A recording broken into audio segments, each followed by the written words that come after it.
membahas tentang tetap berdiri teguh saat menghadapi seteru. Saudaraku yang dikasihi Tuhan, hidup ini bukan hanya tentang berkat, tetapi juga tentang peperangan.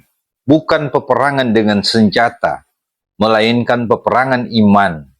Akan ada orang yang tidak menyukai kita tanpa alasan.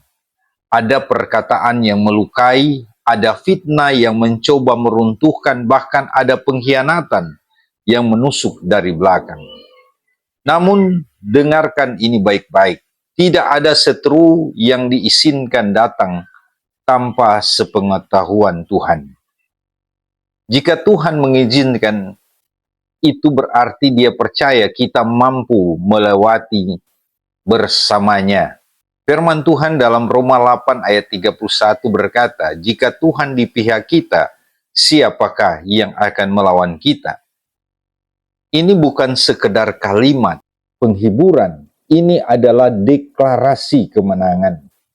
Jangan takut, Tuhan berperang untuk kita.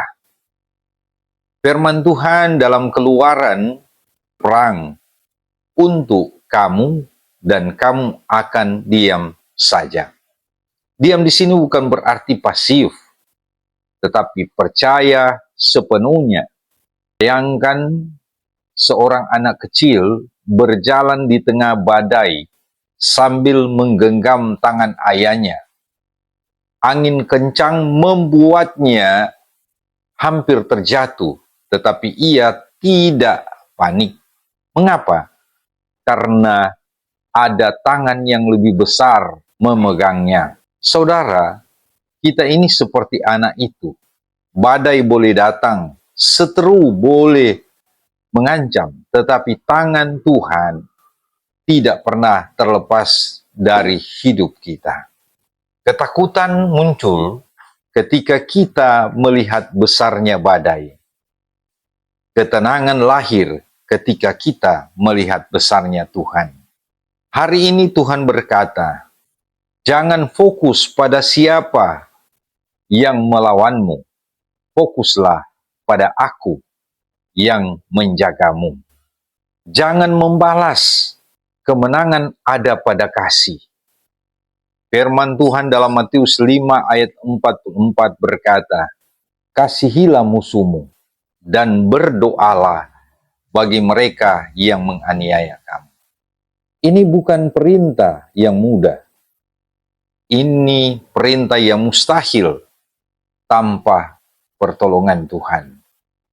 Ada sebuah ilustrasi, ada pohon mangga yang setiap musim berbuah lebat. Anak-anak sering melemparinya dengan batu agar buahnya jatuh. Anehnya, pohon itu tidak pernah berhenti berbuah. Lemparan dengan buah.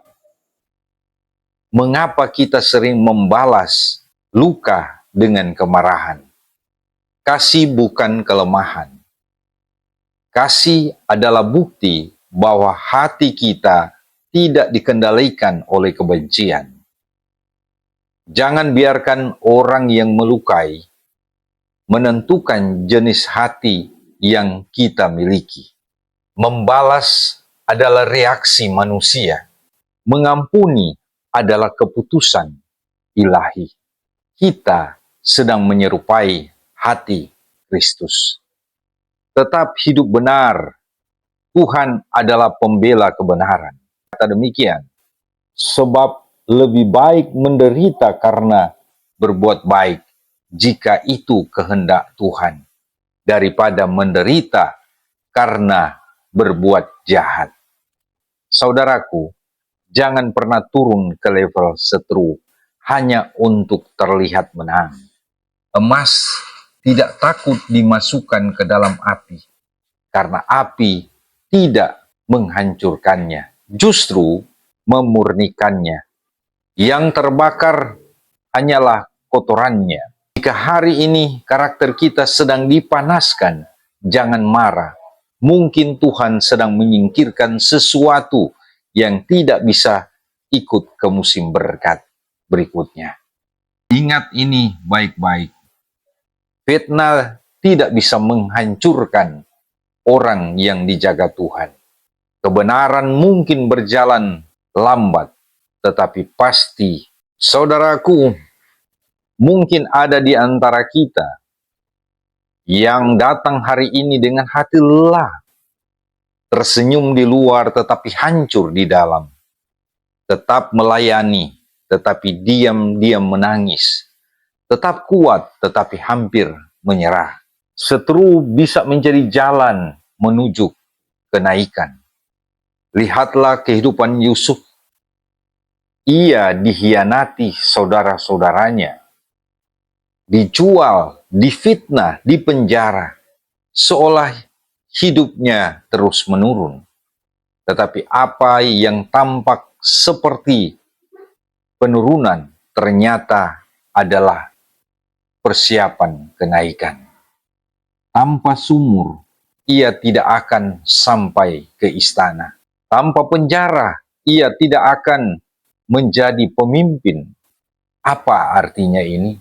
Jangan mengutuk musim sulitmu. Bisa jadi itu adalah jembatan menuju rencana besar Tuhan. Kalimat yang perlu dijadikan pedoman. Seteru mungkin mendorongmu jatuh, tetapi Tuhan memakai dorongan itu untuk membawamu lebih maju. Dengarkan ini baik-baik. Tuhan melihat setiap air mata yang tidak sempat jatuh. Dia mengerti luka yang tidak bisa kamu ceritakan, dan dia tidak akan pernah meninggalkanmu bertarung sendirian. Firman Tuhan dalam Mazmur 23 ayat 4 mengingatkan, sekalipun aku berjalan dalam lembah kekelaman, aku tidak takut bahaya, sebab Engkau besertaku. Perhatikan, bukan jika, tetapi sekalipun.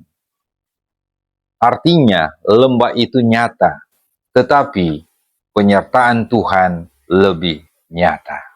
Itulah sebabnya perlu ada deklarasi iman dalam kehidupan kita. Bahwa aku tidak akan mundur, aku tidak akan membalas, aku tidak akan menyerah. Bersama Tuhan, aku akan tetap berdiri. Karena pada akhirnya, kemenangan bukan milik orang yang tidak punya seteru, tetapi milik orang yang tetap percaya di tengah-tengah serangan dari seteru. Semoga demikian. Tuhan Yesus kiranya akan memberkati kita semua. Amin.